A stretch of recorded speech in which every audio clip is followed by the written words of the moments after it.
আমার হাতে আকাম আছে, যে দেখেন ছাপারের আকাম, এটা হচ্ছে ফটোকপি। এটা এটা আমি করতে পারছি। আমি ধন্যবাদ জানাই ছাপার অফিসকে, বিশেষ করে যে ওনাদের মাধ্যমে ওনাদের কারণে হয়তো আমার এই জিনিসটা সম্ভব হয়েছে না। বন্ধুরা, আপনারা যারা লেবাননে বাংলাদেশ দূতাবাসে বৈধতার জন্য আবেদন করেছেন, মূলত তাদের জন্য এই ভিডিওটি। প্রায় 1 বছরেরও বেশি সময় ধরে বাংলাদেশ দূতাবাসে অনিয়মিত বাংলাদেশিদের নিয়মিতকরণের যে কার্যক্রম সেটি কিন্তু চলছে, এবং সেই কার্যক্রমে আপনারা অনেকেই অংশগ্রহণ করেছেন। এই বিষয়ে আপনারা দূতাবাসের যে ফেসবুক আছে বা আমার ফেসবুক বা হোয়াটসঅ্যাপে আপনারা এই বিষয়ে জানতে চান যে বাংলাদেশ দূতাবাসের মাধ্যমে কেউ আকামা পেয়েছে কিনা। অনেকেই এই কার্যক্রমের অংশ হিসেবে অনেকে আকামা হাতে পেয়েছে। ঠিক তেমনি একটি ভিডিও এখন আপনাদের সামনে উপস্থাপন করছি। আমি প্রথমত দূতাবাসে যে ইয়াটা দিছে, নোটিশটা দিছে, নোটিশ অনুযায়ী নোটিশটা দেখা আমার যেই কপি ছিল হাতে, আমি আমার কপি নিয়ে 2024 সালে যে ফেব্রুয়ারি মাসের প্রথম দিন যেহেতু এই আকামার কার্যক্রম শুরু হয়, আমি প্রথম দাবি যাই। যাওয়ার পরে আমি আকামা জমা দিছি, কাগজপত্র জমা দিছি, যেটা প্রয়োজন ছিল সেটা নিয়ে আমরা গেছি, উপস্থিত হয়েছি।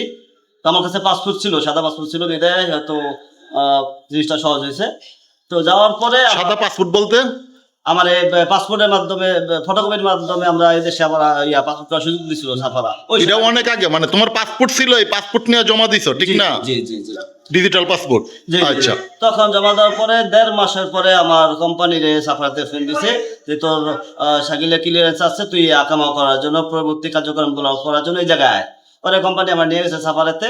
সাফারের কার্যক্রম শেষ করার পরে কোম্পানি আমাকে সাফারের নামল নাম সাফারে যাওয়ার পর যে কার্যক্রমটা থাকে, সাফারের কার্যক্রম থাকে, তারপর ওনারা বলাই দিছে যে কোন জায়গায় যেতে হবে। পরে আমার আদ্রিয়া আমার নামে 5 তারা নিয়ে গেছে।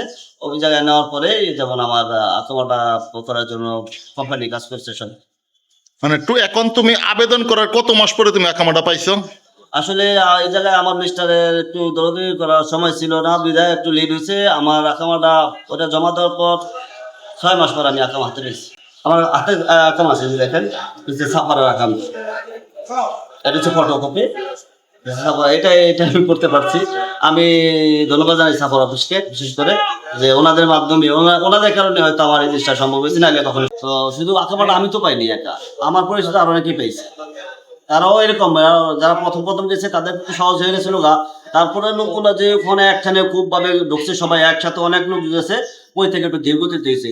আস্তে আস্তে সবাই পেয়ে যাবে। আমার পরিচিত অনেকে আছে যারা আকামা পাইছে, আকামা সবাই পেয়ে যাবে, আকামার সমস্যা নেই। যদি কোনো পুলিশ কেস না থাকে এই দেশের আমলনামাতে, তাইলে অবশ্যই তাদের আকামা করতে পারে। মানে আইনি ঝামেলা যদি না থাকে তাহলে আকামা পাওয়ার সম্ভাবনা আছে। ভাই কনফার্ম লেবানিসরা বাংলাদেশিদের পছন্দ করে ভাই। আমি আমলনামায় যা দেখছি, আমি ইয়াতে যা দেখছি, 2-3টা সেক্টর তো আমি গেছি, বাংলাদেশি এই লেবানিস অনেক পছন্দ করে। আর প্রবাসীরা যদি আকামা না পাইতো তাহলে তো দূতাবাস প্রতি মাসে নাম নিত না। না না না না না পাগল নাকি, নিতেছে তো আকামা পাইতেছে তো ভাই, আকামা অনেকেই পেয়েছে ভাই। 100-এর উপরে আকামা আছে এদেশে, এই দূতাবাসের মাধ্যমে হয়েছে আমার জানা মতো। নিতেছে তো ভাই, কাজ হইতে চলতেছে ভাই, হয়তো একটু দীর্ঘতিতে চলতেছে, কিন্তু ভাই কাজ হইতেছে। বছর ধরে তুমি অবৈধ ছিলা? আমি তো প্রায় 8 বছর ছিলাম অবৈধ। 8 বছর অবৈধ। এরপরে পরবর্তীতে দূতাবাসের মাধ্যমে আকামা করে, মানে আবেদন করার পর তুমি আকামা পাইছো? জি জি জি, আমি আকামা পাইছি। তো এখন কিন্তু অনেকে আবেদন করছে প্রথম থেকে তোমার মতো, কিন্তু অনেকে বলতেছে যে এখনো দূতাবাস থেকে তাদেরকে ডাকে নাই। তারপরে তো যুদ্ধ শুরু হইলো, একটা অর্থনৈতিক স্থবিরতা আরম্ভ হইলো। না না, জিনিসটা দূতাবাসে না তো এখন, কিন্তু যখন নাম দেওয়ার পরে কাগজটা যখন এই দেশের জেনারেল সিকিউরিটির কাছে চলে যাবে, তখন আর দূতাবাসের কোনো কাজ থাকবে না, সমস্ত কাজ থাকবে এই দেশের জেনারেল সিকিউরিটি। কিন্তু জেনারেল সিকিউরিটিতে যে অবস্থা, অনেকে চাকরি ছেড়ে দিছে, লোকজন নাই, যার কারণে কাজগুলো আস্তে আস্তে চলতেছে। আসলে ওই জায়গায় যখন আমি গেছি আকামা করার জন্য, আমি বিভিন্ন সেক্টরে দেখছি, আমি তো বিভিন্ন সেক্টরে গেছি, ওই জায়গায় দেখছি লোকজন খুবই কম, ওই জায়গায় জনবল খুবই কম। ওই জায়গায় যে জায়গায় 5 জন প্রয়োজন, সেই জায়গায় 1 জন আছে, 2 জন আছে সর্বোচ্চ, এর বেশি লোকজন নাই। মানে আমরা তো নিয়মিত আকামা করি, যখন আকামা জমা দিতাম 8-10টা কাউন্টার থাকতো, কিন্তু এবার যখন আকামা জমা দিলাম 2টা মাত্র কাউন্টার। আমি গেছি একটা কাউন্টার, আমি যখন গেছি একটা কাউন্টার। আসলে এই দেশের জেনারেল সিকিউরিটিতে অনেকে চাকরি ছেড়ে দিছে এই অর্থনৈতিক মন্দার কারণে। জি জি, এই কারণে, এইসব কারণে আসলে এগুলি মনে দেরি হইতেছে। মনে করি আমি আকামা চাইতে যেভাবে পাইছি, আমার মনে হয় যে প্রবাসী বাংলাদেশি যারা আছে ওনাদের একটু ওয়েট করতে হবে, কারণ এই কার্যক্রমটা খুব ধীরে গতিতে চলতেছে। আমি দেখছি ওনারা খুব আস্তে আস্তে কাজ করে, তো কোনো জলদি কাজ করে না। আর বাংলাদেশ আবার যদি একটু চেষ্টা করে যে একটা ডেস্ক খুলে দেওয়ার জন্য, এই কাজটা যাতে দ্রুত হয়, আমি মনে করি যে সবার আকামা হয়ে যাবে, ধীরে ধীরে ধীরে সবার হয়ে যাবে। মানে অনেকে যারা ক্লিয়ারেন্স পাইবো তাদের আকামা হইতে পারে, যারা ক্লিয়ারেন্স পাবে তাদের আকামা কনফার্ম ইনশাআল্লাহ হয়ে যাবে, কোনো সমস্যা নেই। তাহলে কি অপেক্ষা করতে হবে সব? অবশ্যই আকামা।